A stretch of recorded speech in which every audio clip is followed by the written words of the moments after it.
How's everybody doing? Staying dry? Okay, good. That's great. Welcome to Kennedy Space Center. It's my privilege to be here. Thanks, Nick, for introducing me. We have a good time? Yeah. We're ready. I'll answer questions, I promise, but I'll chat and tell some funny stories, and then maybe that's a good question to ask. We'll do that. Sound good?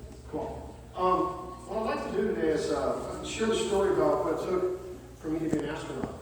I can talk about just flying in space, but there's a lot more to that story that I want to share with you, because when I was 8 years old, I used to sit in a cardboard box and dream I was going to the moon. But I never thought it was something I could do. And it wasn't until much later in my life that I met certain people and I did certain things that allowed me to pursue that path. So I'd love to tell a story. I love being here at Kennedy Space Center. This is my first time this year. When I worked as an astronaut, I spent about 2.5 years of my life down here, flying back and forth from Houston, Texas to here in a T-38. We affectionately call that job being a Cape Crusader. Glad to Cape. But our job is to actually strap the crews in and recover when they came home and prepare the shuttle for flight. So you're actually touching real hardware. You're the only guy, you're only one of 4 people or 7 people on the launch pad when the crew comes out. So it's this amazing, amazing job. Best job in the office to fly in space. So I'll talk about that as well. The little kid right there is me. I want to be cool when I grow up. My brother's right here. My lithograph, I signed it once for a young man, and he goes, "That's not you. That guy's really young." Yeah. Thank you. So that's the older me, kind of. And now this is the rebel right now. I'm trying to grow a goatee and not doing a very good job. So, we look different, but we're the same person. So it's a fun thing. The neat thing about being in space is gravity's not telling you which way is down. Gravity's still there. It hasn't gone anywhere. The Earth's a massive thing. But you're going around the Earth at 17,500 miles an hour. You're going so fast that as gravity pulls you back to Earth, the Earth falls away. Any flat earthers out there? Anybody? Good. I have actually had a couple people that I believe there's flat. We'll have a talk. I'm actually upside down in this photo. Because upside down is what you see, it's not what you feel. And sometimes your mind will play tricks on you in space. It'll actually take you from what you think is upside down and make you right side up without you moving. Your mind does it for you. So I heard this was going to happen, and when it does, it's this really neat feeling. When I was crawling underneath the space station like this, going from the airlock to the front of the space station, and I was looking up, and instantaneously I was looking down. Wow. I hadn't changed my position, but my mind was going, "No, you're looking that way, not that way." But I turn around and look at the rest of the space station and realize, yeah, I am upside down. So if you focus on only one little thing, your mind will go, boop. But the neat thing is, we go out to a work site. I'm actually upside down in this photo. There's Mike, he's right side up. Well, I'm right side up, he's upside down. It doesn't matter. You can go out to a work site, you can make yourself right side up just by standing there, or, hanging there. It's pretty cool. Neat thing. As astronauts, we stood in class for about a year and a half before we were first selected. One of the classes, been an astronaut named Steve Smith, came in and wrote a very large number on the board. He said, in the history of the human race, we estimate 108 billion people have lived on the surface of the Earth. He wrote a much smaller number, and as of today, 563 people have had the privilege of flying in space. And he said, never forget how fortunate you are to do something so very few people ever get a chance to do. And it's your responsibility to share that with others, and to talk about what this is, why we do it, what the purpose behind it is, and what it means to you personally, because it has a major impact on a person. It really does, and I'll talk more about that. Of the 563 people, 232 have actually gone outside and done a spacewalk. And I was asked by Jerry Ross, who's flown in space 7 times, he said, what do you want to do when you fly? Well, I want to be a flight engineer, or I want to walk in space. I was a flight engineer, and I walked in space on one mission, so I was very fortunate.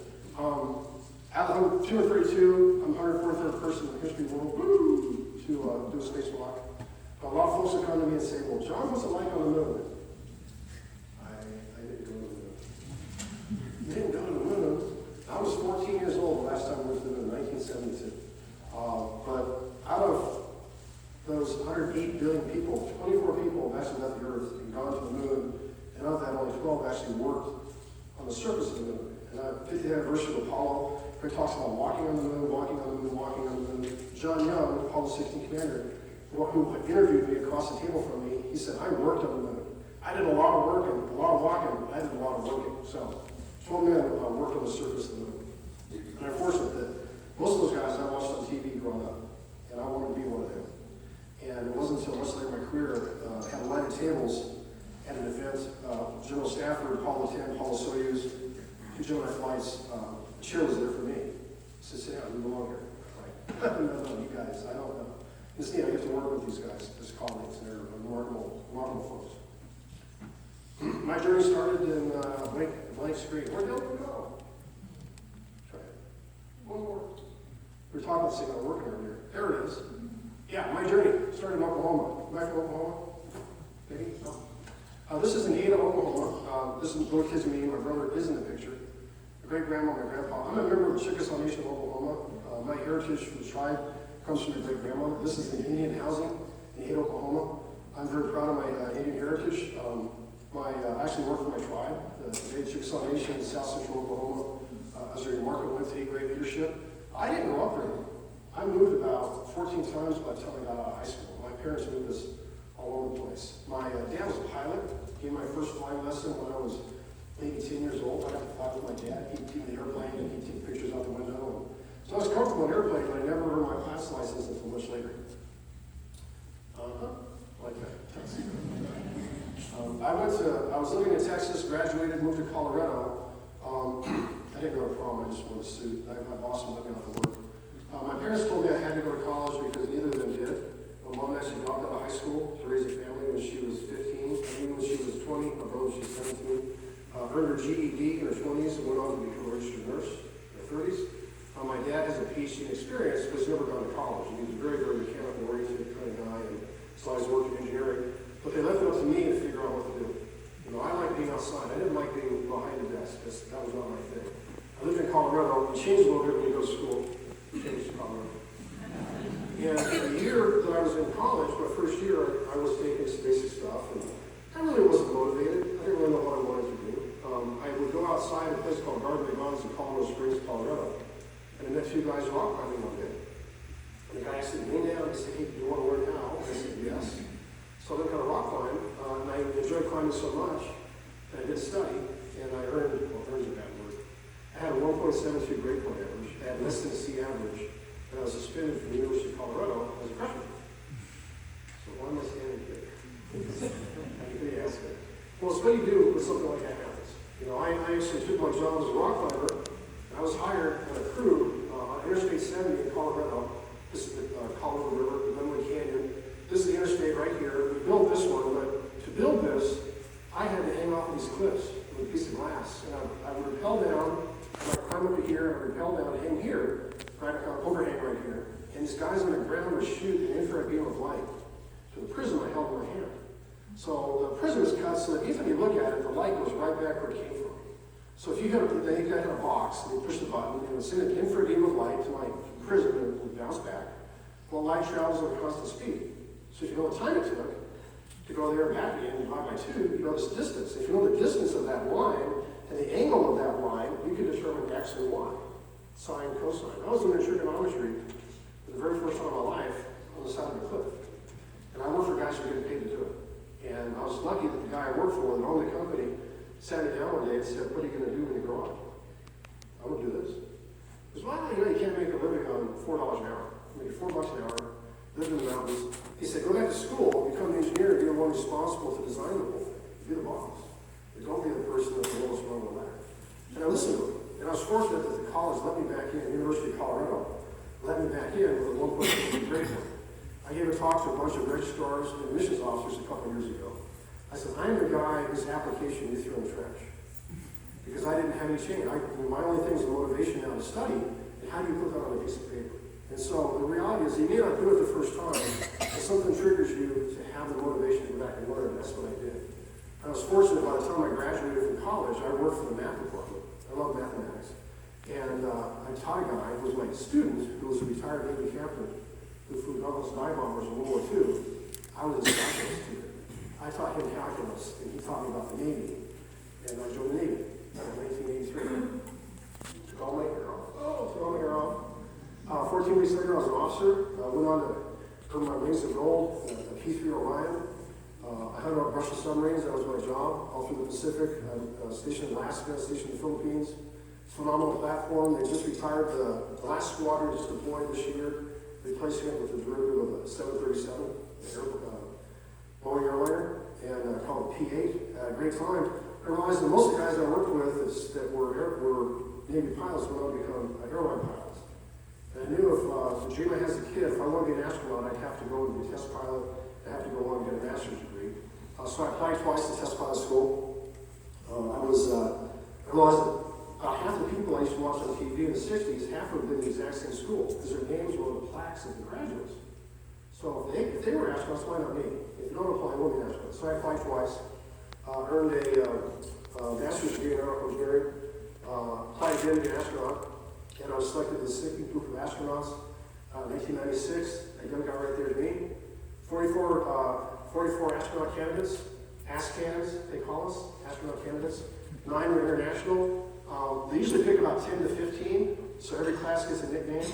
Our class nickname was the Sardines. They put a lot of us in a small group, but pretty much everybody there was responsible for doing work on the space station and doing engineering and work for a variety of things. Great group. I had the best job in the office, though. I got to fly in the front seat of the jet. I still flew the airplane, but I got to walk in space as a mission specialist. They don't let the pilot astronauts walk in space in the shuttle because they're considered essential crew. The rest of us were kind of expendable, so you float away, not bad. I'm just stepping out right now. The guy's taking a photo through this little airlock porthole, about 220 miles straight down. Every crew designs their own patch. There's a lot of stuff that goes into a patch. Commander and pilot, myself, Mike Lucas Alegria. Mike was born in Madrid, Spain, but he grew up in Los Angeles. His call sign is LA, kind of cool. We installed this truss. That wasn't our primary mission. Primary was to take him, Bowersox, and Nick McDorm, and Don Pettit to space. But of course, Zoom, Peggy Goodson, and Sergey were up here for about 6 months. We had to take them home. CXIII, 113. Commander said it's called the word sexy. He said, don't tell NASA. Go patch. Kept my mouth shut. There's actually 6 people in this photo. The suits Mike and I are wearing weigh 300 pounds apiece. And they don't want you to get hurt, so they put a guy behind you to hold you up. I love the look in his face. This is off the pad 39A. If you saw the launch last night, same launch pad, except it says SpaceX here right now. This is a water tower that dumps about 300,000 gallons of water on the launch pad right before launch. You actually feel it hit the launch pad while you're sitting in the space shuttle. It's to damp out all the acoustic energy that's coming out of these, and damps out some of the temperatures too, but all that 7 million pounds of thrust or so can actually bounce back up and damage the shuttle. Because the shuttle's so delicate, if you've been over here to the Atlantis, you can actually, don't touch it, stick your finger through the tiles on the bottom. It's really, really delicate, but they absorb a lot of heat and dissipate it really quickly. Lift off, go up and around the Earth, so it takes 8.5 minutes from here to right here. The last minimum launch, you're pulling 3 times your normal body weight. It feels like somebody sitting on your chest. You're doing 5 miles every second, 17,500 miles an hour. Engine's quick, you go from 3 Gs to 0 Gs instantaneously. Everything's floating. My let go and checklist and watch it float. It wasn't looking out the window, it was the most intriguing thing. It was looking at something float. I'd never done that before. And then I took the seatbelt off and realized I was floating. And I had to hang on. I had to now think about how I was going to stand and how I was going to hang on to something to do my work. I'll show you. Anybody from New Zealand? Folks, please. This is North and South Island. This is called Cook Strait. James Cook sailed the HMS Endeavour through that strait back in the 1700s. Our spaceship is named after his sailing ship. This is a replacement to the Challenger space shuttle. And we took a picture of the space station out of these windows when they took this photo. We installed a piece just like this right over here. We docked right here. This is a panel. There's 3 of them actually. You only see one of them. Radiates all the heat that's generated in the space station. It uses 99.9% pure ammonia to pick up all the heat off these water plates in here and transfer that here, just kind of let it go out into the vastness of space. We did it with 3 spacewalks. Say the suit weighs 300 pounds, there's nothing in space. It's about 4.3 pounds per square inch of pressure. What's that? It's about a third of what we experience right here, roughly. And as the pressure changes in the suit, the pressure changes in your head, in your ears. If you've ever been in a pool or in an airplane, you've had to grab your nose and squeeze to equalize your pressure. Well, the same thing happens in that suit. You just can't grab your nose. Right? You can't sneak your hand around or anything like that. So they put a little front rubber cushion right here. So you can put your nose on it, close your mouth, and blow. You ever seen somebody take a glass of milk, drink it, and then blow it out the tear duct in their eye? Guess who can do that? Guess who learned when he could do that? It's right here. I had no idea I could do that. And all the liquid in my body's floating, so all the liquid in my sinuses is floating, and the Afrin that I took 3 shots of to clear my sinuses is floating in my head. So when I went like that, it goes, came out of my eye and went right inside the helmet. And stuck in the helmet. So imagine Mike is over here looking at me and laughing at me. I'm like, what do I do? You know, do I call NASA and explain to them I got the stuff out of my eyes, inside of my helmet, and they tell me to depressurize the suit, get the helmet off, clean the helmet, put the helmet back on, depressurize the suit, and then pretty soon I wasted about 35, maybe 40 minutes of my time fixing my mistake, fixing whatever happened, and then I wouldn't have gotten outside when I was supposed to. And they tell you do not get out late because there's a piece of hardware outside your name on it. So I did a highly professional thing of licked it off this helmet. Had lunch, right? Anyway, the Russian Larry's going, John, let's do that. You fog helmet. So first time I went out, I breathed on my helmet, my visor goes, you know. But the air goes over your head, and it defogs, it's not a problem. I didn't get sick, and I got out on time. Yeah. This is my tether, and it's about 55 feet long. If I pushed off the space station, I would have gone about 55 very scary feet to the very end of that, and it would reel me back in. If I was going way too fast, it's actually designed to brake. I have a jetpack on the back. You see a hole here and a hole here. There's a bunch of holes all over. You can deploy a controller on the side right here and turn it on, and it measures your rates of rotation and it fires the jets to stop you. Your job is to play pilot, essentially, and fly back to the space station. And we practiced that in a virtual reality lab in Houston. You've seen the Oculus goggles now and VR goggles you can put your iPhones up to. Same type of thing. We did it back in about 2000. It was great fun. My mom said, don't let go. And when you let go, tether. I did. I did what my mom told me. Any Canadians? Any folks from Canada? Canada R2, fabulous piece of hardware. I got a chance to ride that. That's me taking a photo of Mike, who had just taken this photo of me. Everywhere the sun is shining for about 45 minutes, you're in daylight. For 45 minutes, you're in darkness. It takes 90 minutes to go around the Earth. So everywhere it's shining, it's about 200 degrees Fahrenheit, almost 100 degrees centigrade, almost boiling temperature. Right? At night, 45 minutes later, it's minus 200. You got a 400 degree temperature swing in space. Notice there's not a single star in that photo. It's so bright right here, the camera's not going to pick up the faintness of those lights. But when you take the sun goes down, woo, got a lot of stars. So a pair of pliers, watch what it does. It'll swamp its axis of rotation because it's not stable. This is a bag of pistachios my kids gave me in my food locker.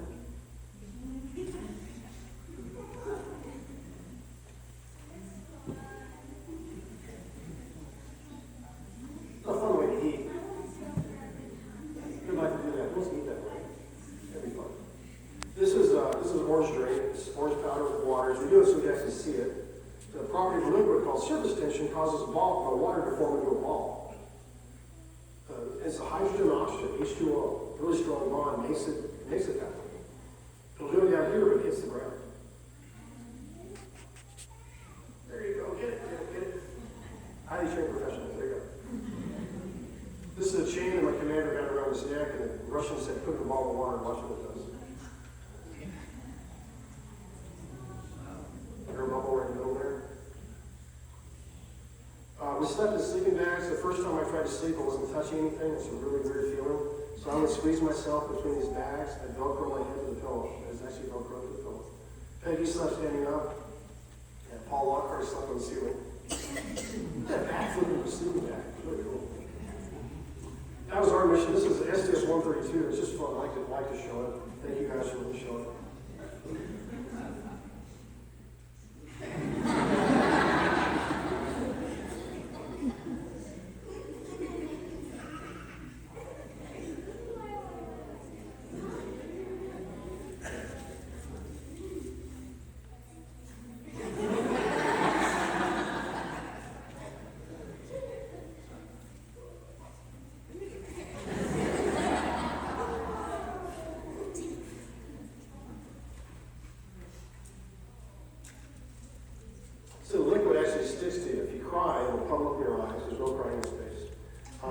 But if you sweat, the sweat that puddles up on you.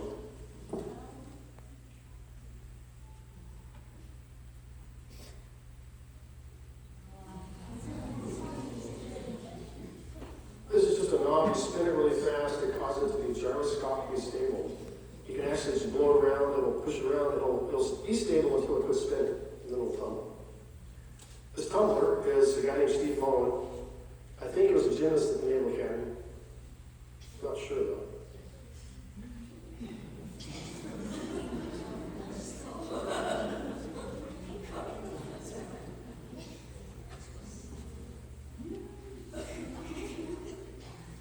This is on the mid-deck of the shuttle, so you actually have a lot of room to do your work. So a guy in a black t-shirt, Pierce Sellers, classmate, Tracy Caldwell Dyson. Very graceful.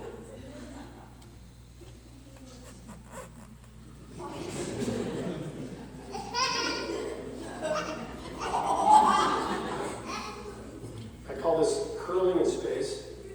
Imagine guys pushing the puck here. There's a sweeper right here.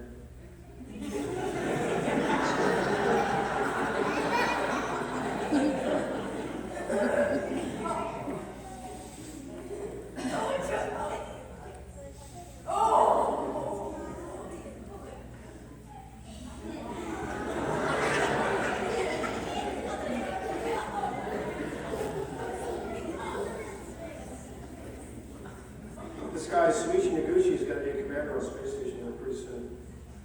This is all food we're eating that plastic bags used in America, and the canned food is Russian food. You know, some of the spoons have little dots on them. That's the color of the person that's using them. You know, we position it as long, tall spoons going through meals ready to eat. So you don't shoot fingers. See, Tracy's got one right there. We have MREs just like you would in the military would eat. That's a bag of tea. You put water in it. How to speak.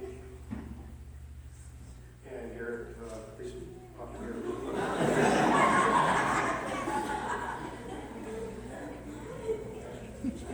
This was what we installed right here. This is in 2002. This looks like now. 16 countries were involved in manufacturing assembly. It was an incredible engineering achievement. Piece I installed is right here. This piece over here is the exact same piece, but it's failed twice. This one still works. Yay. Japanese module, European, American, Russian. We've been in space 6 times as long as it would take us to go to Mars and back. We've had somebody in space every minute of every day since November of 2000. You hear so very little about on the news unless something goes wrong. If we were blowing things up in space and killing people, we wouldn't be flying in space. And they've done a remarkable job of the engineering that's gone into this, as well as the medical science they've learned. Big issue right now is eyesight. You go up with 20/20, you may come back with 2200. Just because that fluid shift, they think, pushes on the back of the eye, because you get a lot of pressure in your head, and it pinches the optic nerve, and it fundamentally changes your eyesight. Some of my friends have gone up, and their eyesight's fundamentally changed. How is that going to be if we go to Mars? It takes us a year, 6 months to get to Mars. We're there for a year and a half. We come back for a 3-year journey, so a lot of stuff. I flew 2 things to honor my heritage.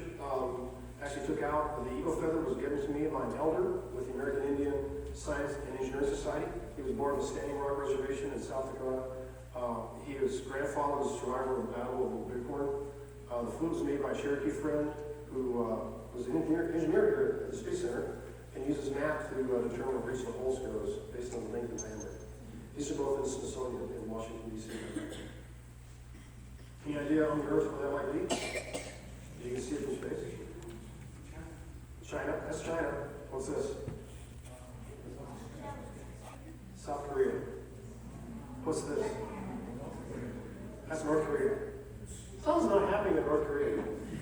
All right? I gave a talk to a bunch of community planners, regional planners for the cities. I said, something's not being planned well here in North Korea. And you can see it from space. That's Pyongyang. That's the capital of North Korea. Right there. A little closer to home, I'll show you where I live.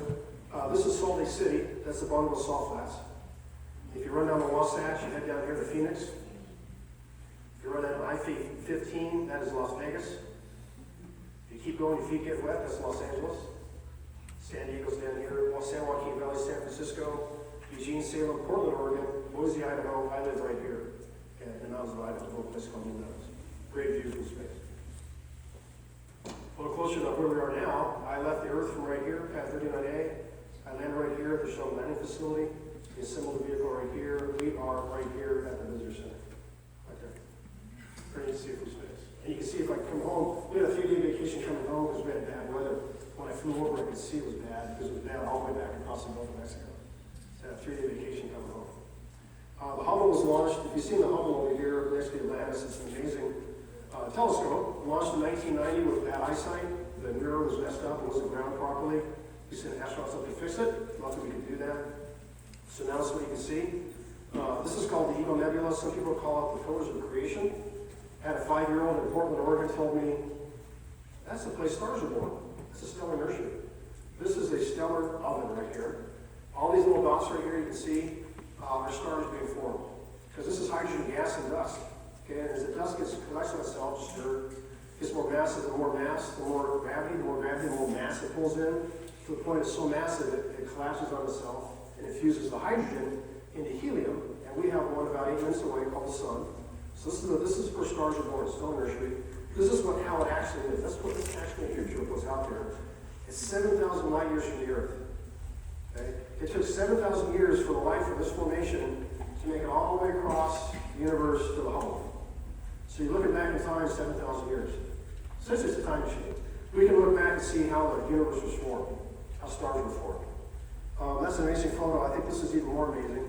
Imagine taking an 8-foot-long soda straw can, look at the hole in that soda straw. That's what this picture is. There's a scientist that said, let's look at a point in the sky where there's very, very few stars. Well, why would you take a telescope and not look for stars? Well, there's a star here, here, and here. Everything else in that photo over a 10-day period, as the lens was open, is a galaxy. There's about 10,000 galaxies in that photo. So for every galaxy, it's like ours, we look at a galaxy, hundreds of billions of stars, there's 10,000 stars here. It's equivalent to this little dot. That picture is this little dot on the sky. Now multiply that over the entire visible universe, and they estimate for every grain of sand on the surface of the Earth, there's a planet or a star in the visible universe. And we know there are planets around other stars. And I get asked all the time, do I believe in aliens? Do I believe they've come here in flying saucers and hid from me? No, not at all. Do I believe life exists in the universe? Yes, I do. Why? There's that picture right there. This is an actual picture of what exists in our universe 13 billion years ago. It took 13 billion years for that light to make it all the way to the Hubble. So essentially looking back in time to almost the Big Bang. The James Webb telescope likes to go so farther when it gets launched in maybe a year or two. And this fundamentally changes my perspective of where we are. We didn't know this 50 years ago. Edwin Hubble was the guy that determined there was more than one galaxy than ours. A Belgian priest determined when it occurred, the Big Bang. So, what's the problem life can exist? Because life on the Earth is pretty bizarre in some really weird places. The depths of the ocean, the high pressures, no light. Stuff lives, stuff flourishes. Why can't it happen in here? I think it can. My personal opinion. Books doing 0G, coming back home. We ran it after 2 weeks. I've never felt so heavy. I thought somebody dropped a bag of potatoes on me. Couldn't stand up. It took about a week to get used to being back on the Earth. The mission after mine was Columbia. I lost 7 friends on Columbia. I lost 3 classmates. I worked debris recovery in Texas for about 6 months. 80% of the people that walked the debris line from Corsicana, Texas to Fort Polk, Louisiana, picking up pieces of the space shuttle, were Native American fire crews. Native American fire crews came down because it was not a fire season, and the majority of them found 40% of the space shuttle Columbia and determined what happened to it. So that was amazing. I'm very proud of that fact. I meet a lot of those folks. I was training for a space station mission. I was going to train 2 Russians. I was diagnosed with osteoporosis, and I was disqualified from the Russian spacecraft by American flight doctors. My Russian flight doctor didn't care. He said, John, you come back, no more chicken, we don't care. So I made a really tough decision to retire in 2005. Went to work for a company called Rocket Plane. We became Rocket Plane Kistler. We bought a company that actually had a 2-stage rocket designed by the same guy that designed the Saturn V that took them to the moon.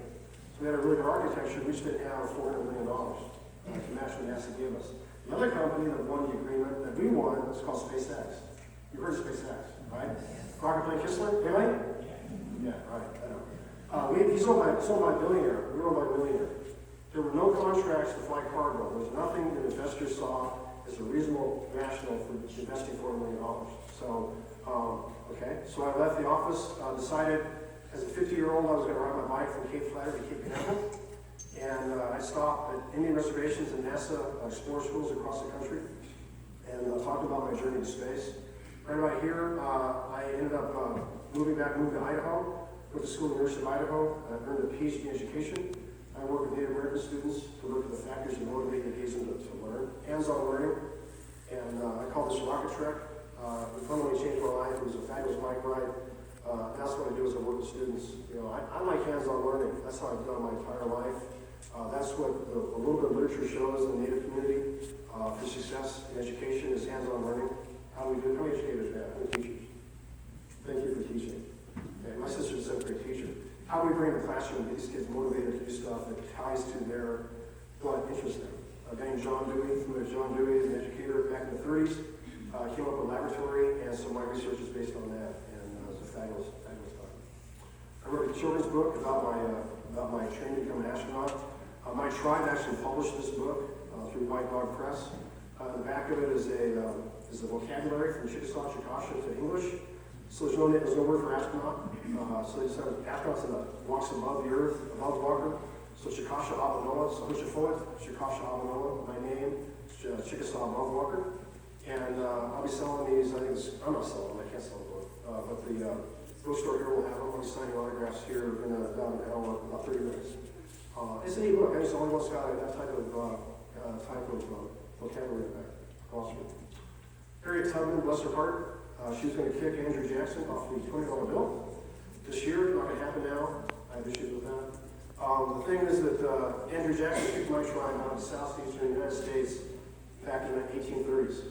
And Harriet Tubman was an escaped slave, Underground Railroad. She actually said this in the 1800s. For every great dream begins with a dreamer. Always remember you have the strength, patience, and passion to reach for the stars, to change the world. And I'm very fortunate that I met people in my life that encouraged me to do something when I wasn't necessarily thinking that. And if I hadn't listened to them and made decisions, I would not be standing here talking to you and telling you this story. So it's been my pleasure to do that. I'll work with Nick here, answer any questions you have about the journey.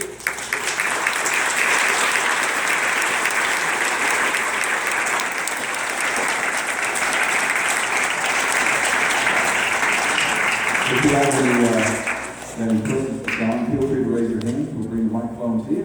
Let's start by here. I knew he was going to ask a question. Do you saw aliens? Have I seen aliens? No, I've never seen aliens. When I came back to Earth from space, I tried to stand up for about a couple hours. Took about a week. But I've never seen an alien. Have you seen an alien? I mean, if you have one, tell me. Okay, question right here.